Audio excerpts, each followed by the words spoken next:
I'd like to share an incredible Chesed story that occurred about 8 years ago. I was honored with the incredible schus to be Mesader Kedushin by a very close Talmud Chasana, Mordechai Katz and Tamar Weinstein. And after all the preparation, all the hachana, we were all very excited for their chuppah, for their chasana. A few days before the chasana, they brought over to my house the ksuva, the t'nayim, all that was necessary. Said, Rabbi, you're the most responsible. You should bring it. This way we know we'll get there. I agreed, no problem. It was a Thursday night in Teaneck, New Jersey, in the Romer Shul. About 6 o'clock. I was taking a Talmud of mine, Tuvia and Barth, in the car with me to this chasana, and I said, we have to leave early. I'm Mesader Kedushin, you have to be there in time. I don't want the couple to be nervous. We gave ourselves plenty of time. We left about an hour and a half before the chasana. We're in the car, and at the beginning of the drive, everything is going well. We're talking, we're looking forward. We get to the Cross Bronx Expressway, and it's not traffic. We're literally sitting in a parking lot. I finally understood that phrase. We weren't moving at all. I turn on the radio to listen to the traffic update, and they explain that the entire George Washington Bridge is closed down. Now, the George Washington Bridge is the way to get to New Jersey, and that's what I'm headed towards, along with thousands of other cars, and the entire George Washington Bridge is closed down. There was a tractor trailer that went on the bridge and went on fire. Baruch Hashem, everybody was okay, but they needed to be able to get everything off and to clean up the mess, and the entire upper and lower level of the bridge is closed down. Everybody going in that direction is in standstill traffic. But not everybody has a chasana to get to, as Mesader Kedushin, with the ksuva and the t'nayim and everything. So I try to maneuver my way somehow to get off the highway. There was an exit there, and I get into the Bronx, and I'm going through. I figure I'll drive through the Bronx to get close to the bridge off the highway so that when it does open up, I'll be one of the first people that can go across the bridge and get to the chasana some reasonable time. And somehow we make our way off, and I'm going, and I have my father on the line. This is way before Waze.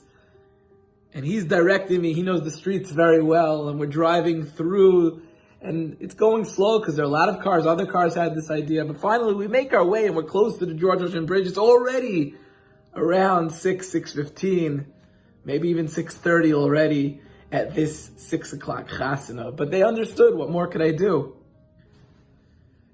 And we're slowly, as we get closer, the traffic picks up, and it's getting slower and slower as you're closer to the bridge. And finally, I hear on the radio, and I see they opened up the upper level of the bridge. But everybody's trying to get there. So the traffic is crazy, and we're slowly getting, it's already 6:45, it's 6:50, and I'm slowly getting towards the bridge. I'm committed to the upper level of the bridge. It's about close to 7 o'clock already, an hour late, but there's nothing more I can do. And then I see that they open up the lower level. And as they open up the lower level of the bridge, all the first cars are literally speeding across. I could be at this chasana in 10 minutes. The problem is I'm already committed to the upper level, and there's a cement barrier about 1 foot high and 2 to 3 feet wide that's separating the upper level where I am to the lower level. I say to my Talmud, Tuvia, brace yourself. I got to try to go over this barrier because I have to do this for the chassan and kala and get to their chasana. And I slam on the ignition. We go up the barrier. Boom! The car flops down on top of this barrier, and now we are dangling on top of the barrier. The wheels are not on the ground.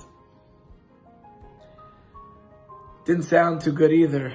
I thought I might have damaged the car badly. We get out of the car to see what's going on, and I say, try to push, I'll get in. You can't push a car if the wheels are off the ground. It's like pushing a house. We both then get out of the car. We're in our suits on the side of the road at a loss. I look at my car dangling on top of this barrier, having no idea what to do, needing to get to this chasna.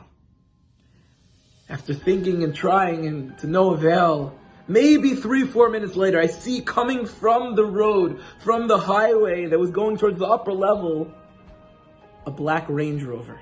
And in the seat I see is a Yid, maybe in his 50s, 60s, with a little beard, and a colored button-down shirt, a big black yarmulke. And somehow, without words being spoken, he was still about 30 feet away. He motions to me, and I understood that he's going to take his car, ran into the back of my car, and pushed me off this barrier. I tell my Talmud Tov Yaron, get in, we got to go. He says, he's not doing that, Rabbi, that's crazy. I said, I'm telling you, I could tell. He said he's going to do it. We get in the car, we brace ourselves. This Yid comes, and he pushes me with his own car hard. I go flying off the barrier. I didn't even know my car would work. And Baruch Hashem, 8 minutes later, I'm at the chasna, and all went beautifully. When he did this, I turned around to try to say thank you. He was already gone. Baruch Hashem was a beautiful chasna. This Yid, why would he have done that? Think about it. He had no idea that I'm a Sadik Dushin, have a Ksuva, have a Tanayim, have to get to this chasna. He just sees a Yid in need with his car dangling on a barrier. He, by pushing my car, seemingly damaged his own car. He seemingly, probably, there are scratches and dents on his own car. So my initial thought, it had to be Eliyahu HaNavi. That was my initial thought.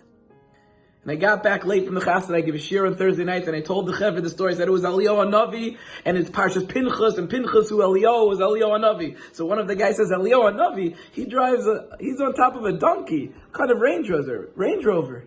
So I said the modern day donkey is a Range Rover, Bistama. And then it came to me, if you take the gematria of range, because that's the ikar of the Range Rover. There's also a Land Rover, range, and you do a Reish Nun Gimel with a little j, with the kailel, is 254, exactly gematria chamor, donkey. It's Eliyahu HaNavi. I deeply believe Eliyahu HaNavi. But for the rest of you who don't, perhaps, imagine what type of chesed this Yid did. Imagine this chesed, this Yid who was willing to damage his own car to help me. Unbeknownst to him that I had a chasna I had to get to his Mesadik Dushin. What an incredible act of chesed. Just one chesed can change the world. That one chesed made sure that the rest of the chasna that it did went so beautifully and so smoothly. And the beautiful Mordechai and Tamar, such a beautiful couple. Now Baruch Hashem living in Eretz Yisrael with beautiful children. And it was all on time. It was a little late, but everybody was coming a little bit late. Baruch Hashem. That one chesed led to a beautiful chasna. Just one chesed, we have no idea what that can lead to. What are the consequences, ramifications? Don't stop helping others. Don't stop giving to others. Don't stop doing for others, even if it's at a loss to yourself. Have a beautiful, wonderful day.